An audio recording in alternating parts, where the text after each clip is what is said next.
everyone. As Daniele said, I'm Chloe Parks. I work remotely for a company called FanDuel. You probably won't have heard of us because everything we do is in the States. This is by far the scariest talk I've ever given.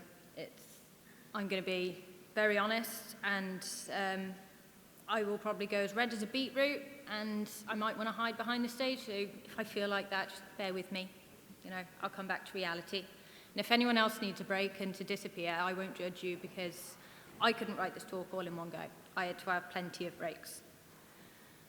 So let's talk depression. It's not exactly the lightest subject for 10:30 in the morning, but it happens, and knowing the best way to actually handle it is a start. Not only for the people who are suffering from it, but for those of you who want to actually help someone who has it, because who knows, you're sat there and you're helpless. It's an impossible position to be in for both people.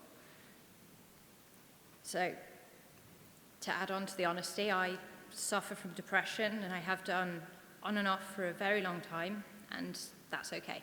I'm not ashamed of it, and it takes a lot to say it in front of a room of people, but I do. So what is depression? We've got a definition here from the NHS in a lovely leaflet-style format, which means absolutely nothing to anyone. So most people go through periods of feeling down, but when you're depressed, you feel persistently sad for weeks and months rather than just a couple of days. And it isn't just being sad for a day. It affects your entire life. And I'm hoping by going through this, you'll really understand what it is like to be going through the depression, rather than just seeing what's in this leaflet and trying to link it with actual feelings. So when I first wrote this draft of the talk, I tried to be quite objective, and I felt like a fact sheet, and that wasn't going to work. So I'm going to continue the theme of honesty and tell you what these things are actually like.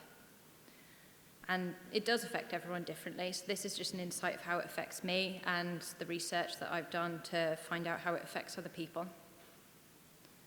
So one of them is feeling randomly tearful. Now, this happens to me in really random times. There's a person at my local post office who, for some reason, seems to hate me, and she's always mean. And I come out of there and I end up crying in the car a little bit. And it's just little things like that, which usually you would brush off, and I just end up weeping, and I'm sat there thinking, I'm pathetic. I shouldn't be crying because someone was short with me, demanding to know what was in my package. And lack of motivation. That is a big one. And while you have depression, until you actually realize it, you think you're just lazy. You'll be sat in a world of mess in your house, looking at it all going, I'm lazy, I just can't be bothered. And it's not that you're lazy, it's that getting up the motivation, just even to get out of bed is hard enough, let alone having to do the washing up or the hoovering. And I ended up giving up quite a lot of my hobbies, which I'm slowly starting to take up again as I'm recovering. I used to do loads. I do rock climbing, running, sewing, all sorts, and it all went out the window because I just wanted to sit there and not even watch TV. I just wanted to stare into space. And self-esteem. We don't really tend to turn around to someone and say that I don't think much of myself. It's one of those which you keep to yourself, you hide it. And I don't. I look at myself in the mirror every morning and I think, I'll do, and that's about it. I get dressed, I put on whatever first clothes come into my wardrobe, and sometimes I'll put on makeup just so I feel like I look slightly adequate. And the same applies to my job. I'll go in and people will tell me I'm useful, but then I think, oh, they're just trying to make me feel better. I never actually believe anyone when they're telling me that I'm actually good at what I do. And I think that ties into imposter syndrome as part of that, which there's lots of information on that on the internet. Irritability is a fun one, because using the polite word ashhole is how I can behave sometimes. My partner feels a lot of the brunt of that because at home is where I'm safe and secure, so that's where it all comes out. So sometimes I am pretty evil. I'll go back in an hour or so and let him know that I'm sorry, but he has a lot to deal with that sort of thing, and I don't know I'm doing it at the time. And sometimes it'll be like not shutting the kitchen cupboard when it really isn't that hard to get that extra inch just to close the door, and I'll just go off on one. And enjoyment. You don't enjoy things. So people will invite me out to things, and I mean, part of this as well, you avoid your friends, but there's a reason behind it, is that you don't enjoy it when you're there. You're sat there, you're smiling, you're laughing, and you're not actually smiling, you're not actually laughing. You're wearing this mask over your face, pretending that you're actually enjoying yourself, just making sure that you do all of the correct social cues, and it's actually exhausting. You come home so tired, regretting the fact that you've done it and wished that you'd actually just spent watching paint dry. You know, it would have been more fun. And pain. Pain didn't make it onto this list. I saw it somewhere in their definition. The best way to describe it, I found, is like a food processor inside your head. Your brain is inside this food processor that's going around. It's almost loud, and it's not physical, but it is. It's so uncomfortable, this feeling in your head, and other things tie into trying to get over that. Then coming back to exhaustion, can't sleep because you're too busy thinking of all those things and the blender going on in your head, and then you wake up tired, you then have to put on your mask and you go to bed tired, and then you can't sleep again, so you end up stuck in this horrible cycle of never sleeping. And doubt. You end up doubting yourself a lot. I did a lot of research on Reddit for this talk, and nearly every other post is, am I lazy or do I have depression? I don't know. And no one will, but it takes everyone a long time to actually admit that they have it. It's almost like it's shameful, and we need to get over the shame of having depression. There is nothing shameful for having an illness. And this isn't even everything. There's an array of more social and physical characteristics that I've not covered, such as random aches and pains, moving and speaking slower, changes to the menstrual cycle for people who have those things, not doing well at work and avoiding friends, as I mentioned. And I've got coping mechanisms for this. So mine is my puppy. So with the lack of motivation, I have been taught my lesson in quite a hard way that you must walk a dog on a morning, otherwise you will get barked at regularly throughout the day. And being remote, I have to put up with that for hours. So, and there's horse riding, which I do, which for me is actually like therapy. My riding teacher, I will be so exhausted because she knows she can push me, and it will be to the point where I'm so tired that I believe her when she's telling me that I'm doing things right, and I actually feel satisfied while doing it. So that's like my hour a week of therapy. So we're going to touch on the next coping mechanism, and it's a hard one, and this one's self-harm. This is real. Many people suffer from this, and it is in all sorts of ways. Eating disorders, I've got cutting yourself, drinking, pulling out your own hair, and it's not limited to those, there's many more. And up until 10 minutes ago, I wasn't going to share this, but I decided that it needs to be shared. I have cut myself and I have drank to deal with it. And you end up in a spiral, and it's just how you deal with these things. It's hard to get out of the habit once you're into it, and you never know where to go to actually get help. And because it's invisible, no one knows that you need help, and you don't particularly want to share the fact that you need it. It's like admitting something. Again, back to the shame. So I went back to the doctors. I started going to the doctors, I went to the doctors when I was about 15. No help. They told me, exercise. That's exactly what you need to hear when you're struggling with motivation, can't get out of bed and can't even do the washing up. You should go out for a run. Helpful. And yeah, so that was interesting. And it took me 10 years to go back to the doctors after that. And you can probably imagine that a lot of people have been through something similar. So we're going to go over what causes depression now. But I'm not actually going to answer that yet. But I will get around to it. And hopefully this has opened up your mind a bit more and increased your sort of perception of what depression actually does to people, rather than just what these leaflets fill your head with. So here's some depression statistics. So So apparently 1 in 4 people throughout their lifetime will suffer from it, and it's essentially a quarter of the country. That's 16.5 million people in this country will suffer from depression in their lifetime. And I found some statistics on people who are suffering from it right now, and I ignored it. It took me 10 years to go back to the doctor. Think about everyone else who didn't either. So who knows how many of those statistics are actually right. So that was a bit intense. So let's have a puppy break. This is my wonderful corgi, Bryn. He's 10 months old and an absolute nutter. He enjoys the occasional beer and a run through the park. Yeah, I got him quite a while ago, and hard work. I feel like it's having a child, but I've heard that having a child is harder, so I think I'll just stick with dogs for now.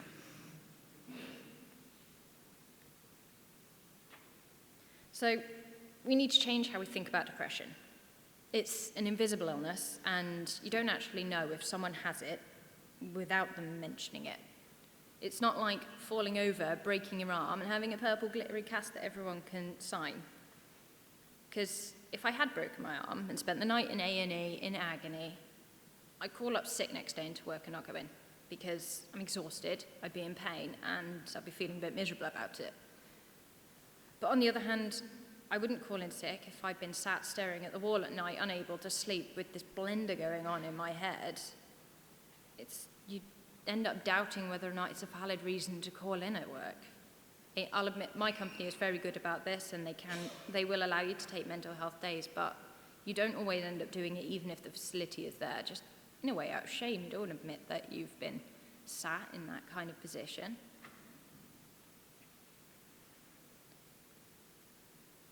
So I'm not great putting things away once I've got them out, as I've mentioned, and my tendency is to leave them on the kitchen table, and for a while I had a cleaner, and this cleaner, she would strip the bed for me, and I kind of said, I will put the bedding back on the bed. And quite often I would actually just sleep in the unmade bed, because I didn't have the motivation to actually put the duvet cover on. Something as simple as that, and it would take me 3 or 4 days before I managed it.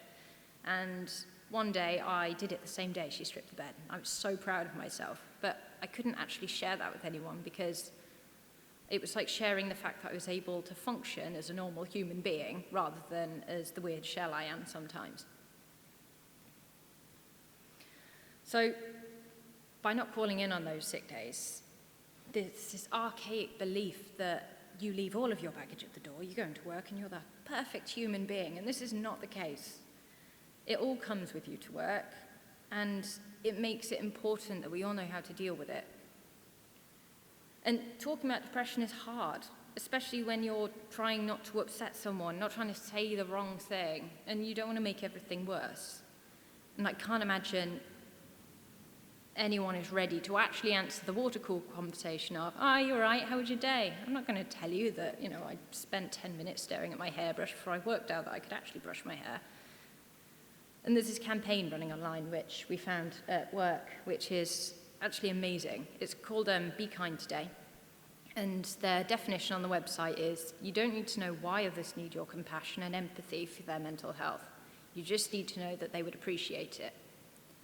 And the idea of the badges is, no matter what if you're healthy, if you're unhealthy, regardless, you can wear these badges. If you're just having a bad day, you need someone to leave you alone, or you want someone to be extra nice to you or gentle. It's just a way of saying, be kind today. And you can find it all online if you search for the Be Kind Today campaign. The badges are actually free. I forgot mine, which is helpful. It looks like that.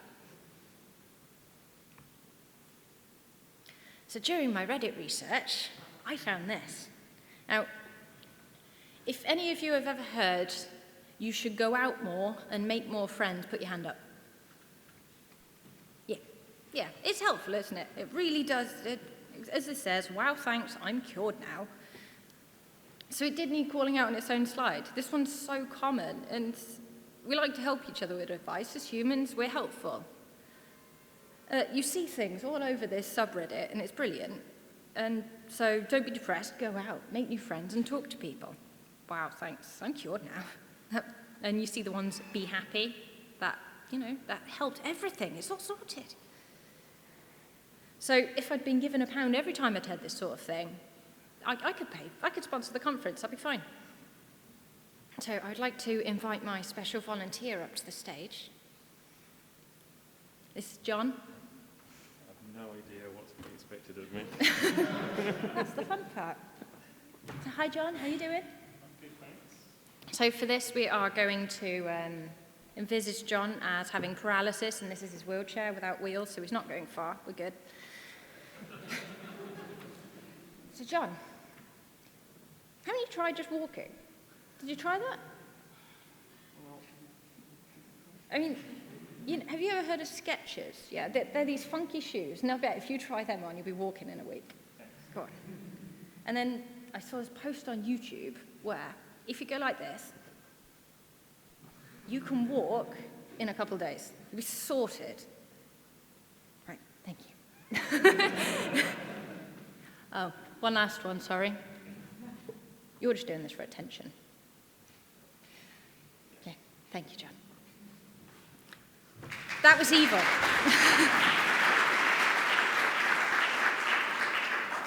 I am now a horrible person, right?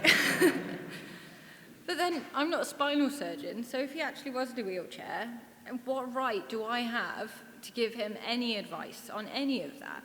I've got none. I know nothing about the condition, and the same goes for giving people advice who have depression. You can't, because you're not a psychologist. And if you are a psychologist, go for it. You know what you're doing. But if you're not, then just leave it be, because you don't have all the answers. Going outside and making friends is not the answer, and sometimes people are just annoying. Not you guys, you're all lovely. So we're coming back to what causes it.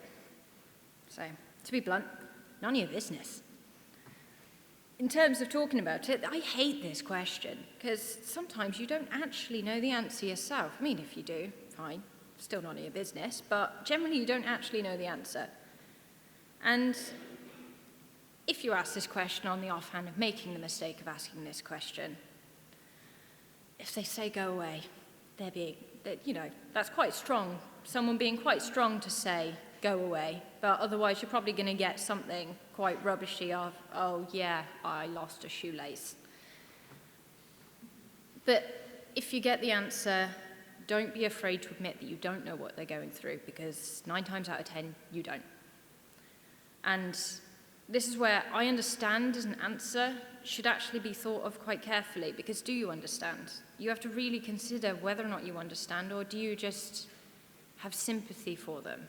It's fine not to understand and just be a listening ear. And something you can say is, do you need someone to talk to? And again, the answer is probably going to be no, but then the option's at least there.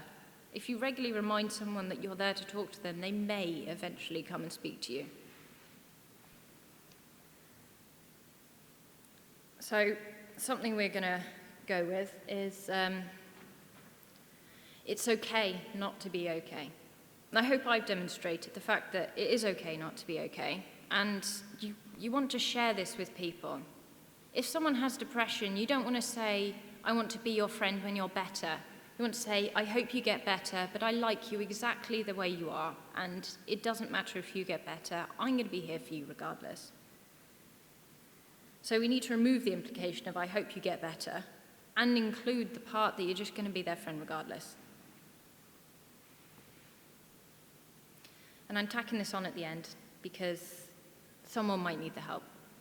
So I can personally, I've used Samaritans, and I wrote letters to them and I rang them. Writing letters is iffy.